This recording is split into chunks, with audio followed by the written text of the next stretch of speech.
예수 그리스도 그 소망 안에서 살아가기를 원합니다. 할렐루야. 소망을 주시는 하나님께서 믿음에서 오는 모든 기쁨과 평화를 여러분에게 충만하게 주셔서 성령의 능력으로 소망이 여러분에게 차고 넘치기를 바랍니다. 로마서 15장 13절 말씀이었습니다. 할렐루야. 성탄절이란 정확하게 그 기원이 어디서부터 시작되었을까요? 성탄절이 12월 25일이 정확하게 맞는지 역사적으로 근거가 있을까요?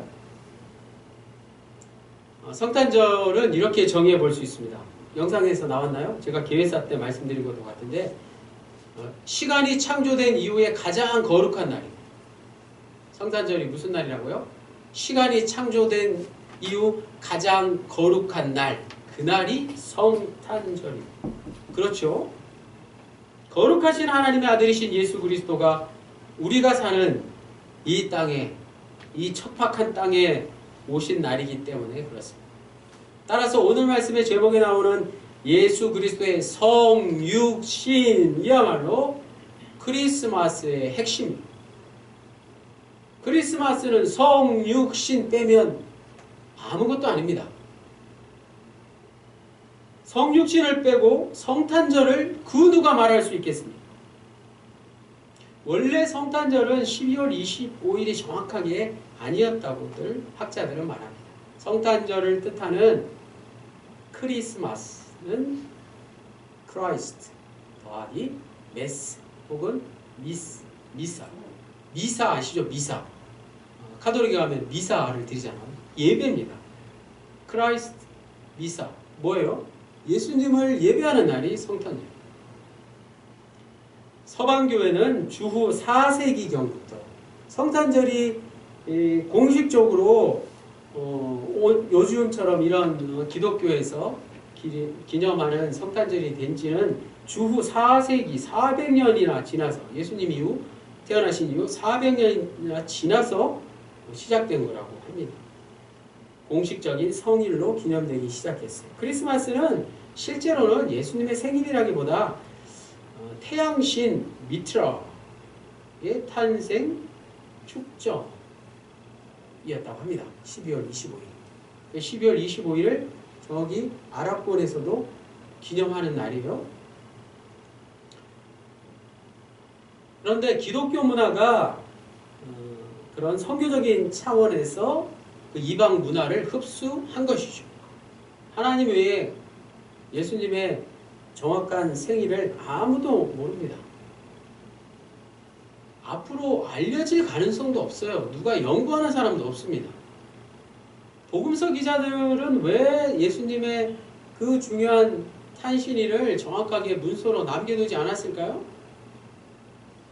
그런 것들은 다 중요하지 않은 것들입니다. 오늘 성탄절이 12월 25일이 맞느냐 아니냐를 놓고 우리가 따질 필요가 없다는 것입니다. 신앙생활에 별 문제가 되는 것이 아니기 때문에 그렇습니다. 자, 그러면 우리가 성탄절날 꼭 생각해 봐야 될 것이 있는데 무엇입니까? 성육신이다. 오늘 이 자리에 계신 모두가 이 성육신의 비밀을 다 알고 돌아가십니다. 성육신을 모르고 정확한 날짜를 찾아본들 무슨 의미가 있겠습니까? 반대로 그 의미를 잘 기억하고 삶으로 구현하고 있다면 성탄의 의미를 날마다 우리가 삶 속에서 실천하며 살고 있다면 정확한 날짜는 중요한 게 아니겠죠. 연도나 날짜 이런 것들은 인간이 인위적으로 만든 것일 뿐입니다. 성탄의 진정한 의미를 기억하고 기념하는 한 우리는 매 순간 날마다 크리스마스를 즐겨야 하기 때문에 그렇습니다. 부활절과 비슷하죠. 성탄은 지금 이 순간 나에게 의미가 있어야 된다는 말씀입니다. 예수님의 성육신은 현재 진행형입니다. 그렇게 본다면 오늘 이 시대의 모든 사람의 마음을 설레게 하는 크리스마스의 문화에 대해서 우리는 좀 더 너그러운 마음을 가질 수 있을 것입니다. 오늘날 우리의 상황에 맞게 예수님의 탄생을 축하하며 성탄절의 본질인 이 성육신을 우리가 다시 한번 마음속에 되새기면 되는 것입니다. 그러나 그 안에 예수님의 오심에 대한 내용을 반드시 우리가 기억할 수 있어야 할 것입니다. 예수 그리스도의 성육신이야말로 크리스마스의 핵심이자 본질이라는 사실을 분명히 기억하십시오. 한국 성서대학교 이민규 교수님의 신앙, 그 오해와 진실이라는 책에서 제가 인용해서 말씀드렸습니다. 자, 오늘 본문 요한복음 1장 14절로 바로 가보겠습니다. 오늘 14절 말씀이 이렇게 걸려있죠. 너무나 중요한 말씀이라 바로 안 떼고 한 몇 주 동안 계속 걸어놓을 거예요. 성탄절이 끝이 아니라 다음 주간까지 계속되기 때문에 그렇습니다. 말씀이 육신이 되어 우리 가운데 거하심에 우리가 그의 영광을 보니 아버지의 독생자의 영광이요 은혜와 진리가 충만하더라. 할렐루야. 아멘. 저는 이 요한복음 1장 14절 한 절을 가지고 거의 저희의 그런 사역 기간 내내 거의 사관학교를 포함해서 한 10년 가까이 이 말씀을 가지고 계속 묵상하고 연구하고 자료를 찾아보고 또 다른 분의 설교를 들어보고 또 제가 직접 설교도 해보고 그렇게 해왔습니다. 작년 성탄절 예배 기억나시나요? 우리가 영상으로 예배를 드렸죠? 잘 기억들 안 나시죠? 작년 성탄절 말씀도 똑같아요. 이 본문, 이 말씀이었어요. 자, 여기서 말씀이 중요한데요. 말씀이라는 단어를 잘 보십시오. 우리말은 그냥 말씀으로 번역했는데 이 헬라어 원어는 굉장히 복잡한 말이 말씀이에요. 헬라어로 로고스라고 하죠. 로고스. 우리말도 경상도, 전라도, 충청도, 사투리가 다 틀려서 헬라 사람들이 우리말을 번역하려면 제대로 번역을 못할 거예요. 박경리의 그 유명한 토지라는 소설이 노벨 문학상을 받지 못하는 이유가 바로 그거라고. 우리말을 제대로 번역할 수가 없기 때문에. 자, 말씀을 로고스라는 헬라어에서 가져왔는데 로고스는 많은 뜻이 있어요. 말, 언어, 가르침, 이성, 근거라는 뜻이 있습니다. 그리고 그 당시에 이 로고스를 밥 먹듯이 외치는 사람들이 있었는데 스토아 철학가들, 스토아의 철학가들, 소크라테스의 제자들이었죠. 제자들과 소크라테스와 함께 또 토론하는 그런 철학자들이었죠. 그래서 요한이 이 요한복음을 쓸 때는 죄다 스토아 철학가들의 말씀, 이 로고스를 더 중요하게 생각했던 것입니다. 스토아 철학은 조화로운 세상을 가능하게 하는 힘이 어디서 나온다고요? 바로 이 로고스에서 나온다고 보았습니다. 로고스라고 하는 게 더 정확합니다. 우리말 말씀하고는 좀 가깝지가 않아요. 이 로고스는 우리가 잘 아는 단어가 있죠. 이 세상을 선한 능력으로 운동하시는 어떤 힘, 그렇죠? 성령도 될 수 있어요. 로고스는 우리가 잘 아는 단어 바로 성령과도 같은 의미일 수 있습니다. 헬라 사람들 뿐만 아니라 당시 초대교회 기독교인들 중에서도 이 로고스는 거의 신적인 존재나 마찬가지였습니다. 그래서 요한은 이 로고스를 가져다가 로고스에서 빠진 게 하나 있는데 그게 바로 뭐라고요? 예수님이다. 이렇게 말씀합니다. 이 로고스야말로 진정한 예수 그리스도다라고 오히려 헬라인들을 설득하고 있는 것입니다. 예수 그리스도가 로고스로서 태초에 하나님과 함께했다고 말씀하고 있습니다. 요한복음 1장 1절이죠. 뒤집어서 말하면 태초에 로고스가 인류 역사에 들어온 사건이 바로 예수 그리스도다 라는 뜻도 됩니다. 14절의 가장 두드러진 특징은 요한복음 1장 1절과 비교해 볼 때 이렇습니다. 요한복음 1장 1절에 태초에 말씀이 계시니라. 이 말씀이 하나님과 함께 계셨으니 이 말씀은 곧 하나님이시니라. 이 말씀과 너무나도 완벽한 병행을 이루고 있다는 사실. 1장 1절과 14절은 완전히 비교가 되고 있죠. 비슷한 것 같지만 첫 번째 부분과 두 번째 부분은 현격한 차이가 있습니다. 잘 보십시오. 1절에서는 하나님이었고 하나님이 함께 계셨고 하나님인 말씀이었는데 14절에 잘 보세요. 초자연적인 하나님이 낮아졌다. 하나님이 낮아지셨다 이렇게 말씀하고 있는 것이죠. 하나님 비하 사건. 뉴스에 나오는 사건이잖아요. 누구를 비하했다 이래서 고소를 하고 난리가 나잖아요. 요한복음 14절은 뭐라고? 요한복음 1장 14절은 무슨 사건이라고요? 하나님 비하 사건이다. 이렇게 말씀드리셨습니다.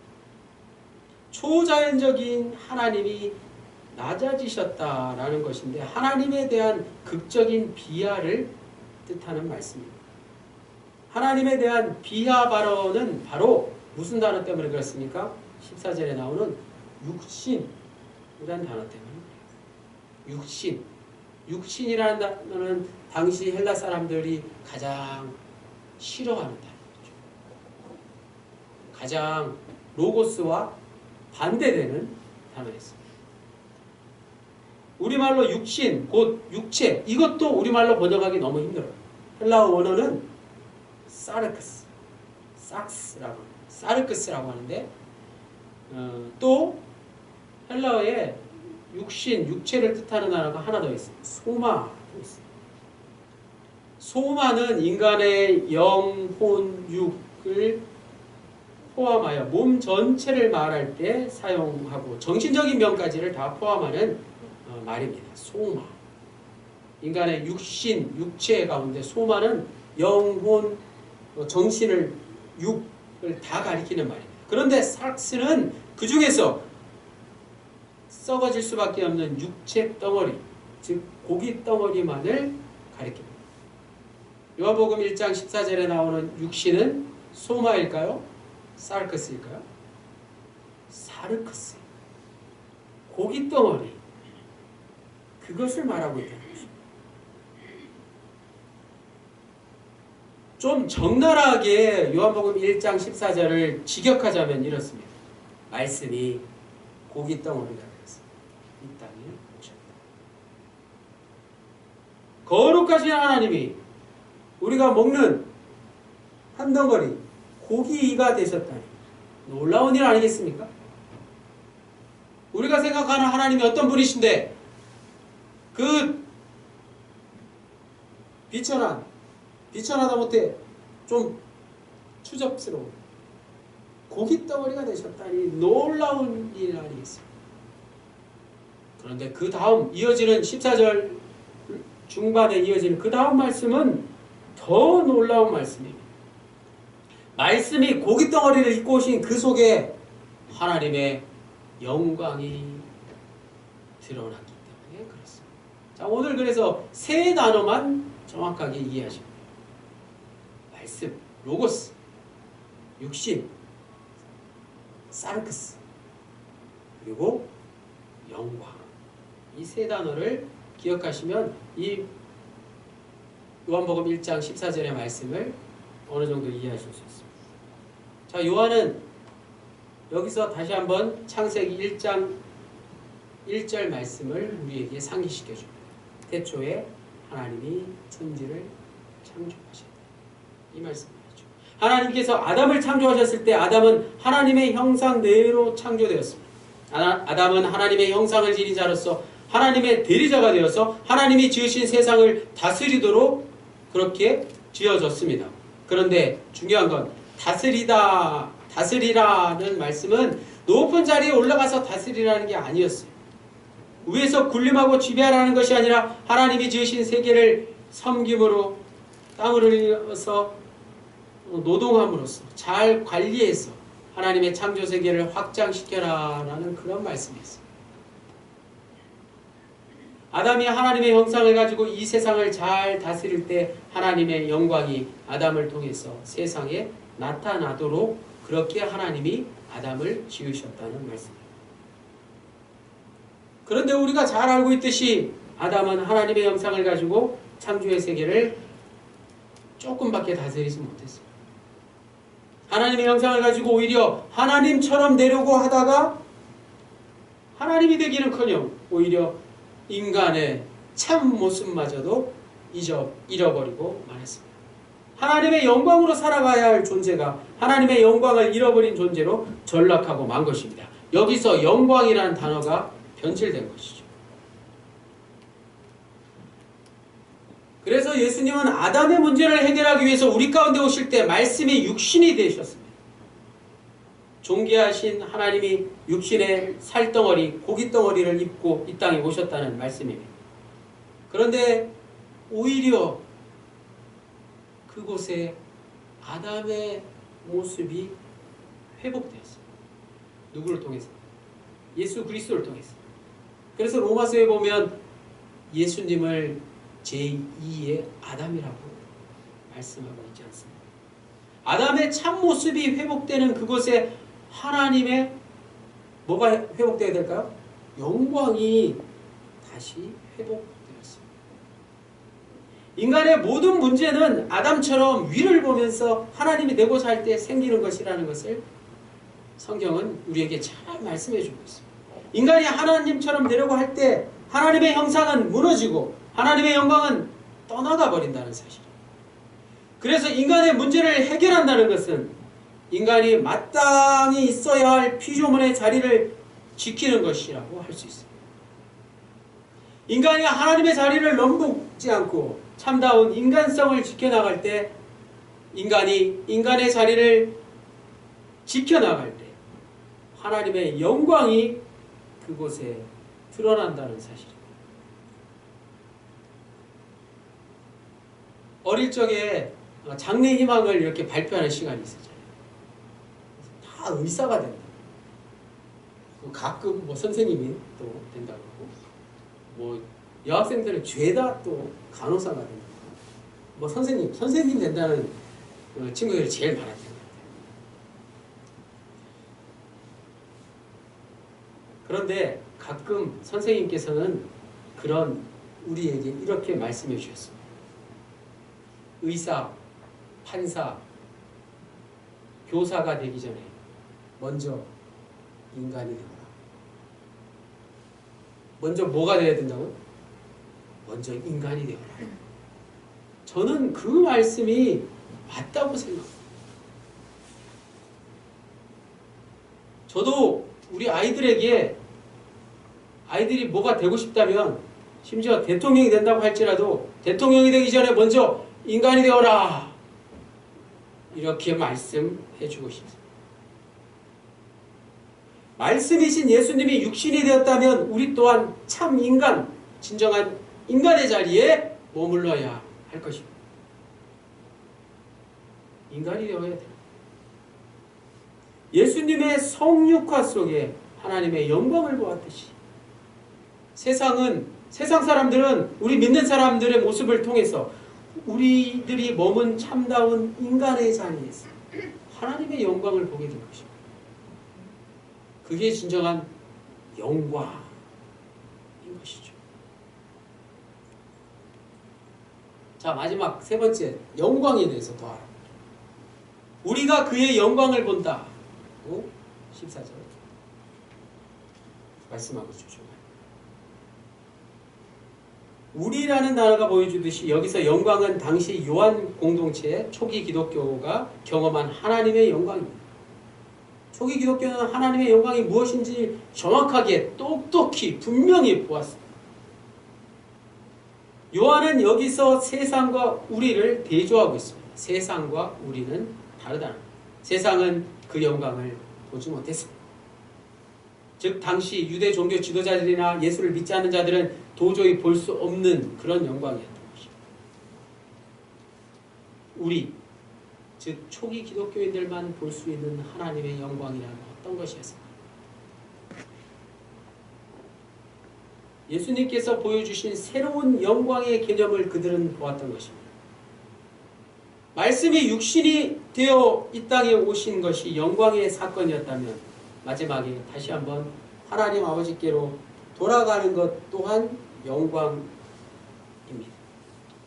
그런데 예수님이 하나님께로 돌아가시는 장면을 잘 생각해 보십시오. 그 마지막 방법은 감히 상상할 수도 없는 십자가의 죽음, 죽으신 3일 만에 다시 부활하심으로 이루어진 영광이었습니다. 예수님께서 보여주신 영광은 모두가 이 두 가지 사건, 성육화와 영광, 즉 그 영광은 십자가와 부활을 통한 것이었다는 사실입니다.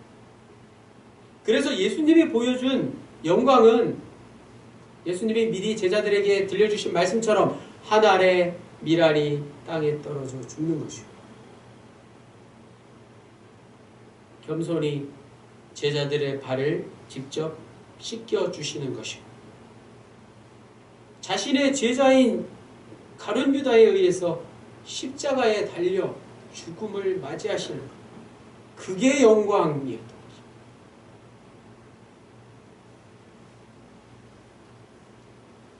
이제 내후년이면 합덕영문의 개영 40주년을 맞이합니다. 개영 40주년을 앞두고 있는 합덕영문의 영광은 무엇일까? 여러분 어떤 영광을 꿈꾸십니까? 개인적으로 그루들 수가 많이 늘어나고 재정도 늘어나고 또 시설 보강도 많이 했으면 참 좋겠습니다. 그런데 오늘 본문 말씀을 통해서 그런 것들이 예수님의 영광과는 분명히 거리가 먼 것이라는 사실을 우리가 알아야 할 것입니다. 합덕영문의 영광은 이런 것들이 되면 좋겠습니다. 인간 구원을 위해 성육신하신 예수 그리스도께 진정한 삶의 예배를 드리는 것. 그게 가장 큰 영광 아닐까요? 다른 사람을 위해서 내가 좀 더 희생하고 손해보고 헌신하는 것. 그게 더 많아져야 진정한 영광이 우리 합덕영문에게 임하는 것 아니겠습니까? 심지어 나를 오해하고 나를 험담하고 나를 미워하고 핍박하는 자들까지 용서해주고 품어 안을 수 있는, 그것이 합덕영문의 진정한 영광이 될 줄로 믿습니다. 아니 우리의 영광은 그런 것들로 이루어져야 할 것입니다. 설교 전에 함께 나눈 영상의 마지막 부분에 나온 말씀이죠. 다 같이 한번 읽어보겠습니다. 로마서 15장 13절로 14절 시작. 소망의 하나님이 모든 기쁨과 평강을 믿음 안에서 너희에게 충만하게 하사 성령의 능력으로 소망이 넘치게 하시기를 원하노라. 내 형제들아, 너희가 스스로 선함이 가득하고 모든 지식이 차서 능히 서로 권하는 자임을 나도 확신하노라. 아멘. 할렐루야. 합덕영문의 영광에 대한 소망을 품으시기 바랍니다. 오늘은 성탄절입니다. 크리스마스는 다시 한번 말씀드리지만 그리스도를 미사, 그리스도를 예배하는 날, 그리스도께 미사를 드린다, 예배를 드린다는 뜻이 성탄절의 본래 뜻입니다. 우리가 선물을 주고받거나 또 로맨틱한 분위기를 즐기는 날이기 전에 그런 것들은 좀 뒤로 하고 동정녀 마리아의 몸을 입고 이 세상에 태어나신 예수 그리스도, 그분은 훗날 십자가에 달릴 운명의 아기 예수가 되어서 2000년 전에 이 땅에 오셨습니다. 그 아기 예수를 찬양하는 날이 바로 오늘 성탄절입니다. 또 하나님의 능력으로 죽은 자들로부터 부활 생명으로 살아나실 예수 그리스도께 영광을 돌려드리는 날입니다. 성탄절은 오늘 하루만이 아닙니다. 부활절처럼 우리네 삶에서 이보다 더 중요한 게 어디 있겠습니까? 제가 지금까지 경험한 바로는 이것보다 더 중요하고 귀한 것은 없습니다. 만약에 있으시면 말씀을 한번 해주시면 고맙겠습니다. 크리스마스, 곧 그리스도를 예배하는 것이 바로 우리 영혼의 호흡이기 때문에 그렇습니다. 이 사실을 아는 사람만이 바로 성육신의 비밀을 깨달은 자입니다. 우리네 남은 여생을 늘 크리스마스 살아가시는 저와 여러분 모두가 되시기를 주님의 이름으로 간절히 축원합니다. 아멘. 지극히 크고 놀라운 능력의 주님 하나님은 때가 되셨습니다. 예수 그리스도를 이 땅에 보내시고 모든 이의 영원한 구주가 되게 하셨습니다. 우주 역사에서 가장 거룩한 날 오늘 성탄절에 하나님의 은혜를 기뻐하며 찬양하는 우리 모두의 예배를 주님 받아주십시오. 남은 여생 우리의 영혼이 늘 주님을 찬양하며 예배하며 살기를 다짐합니다.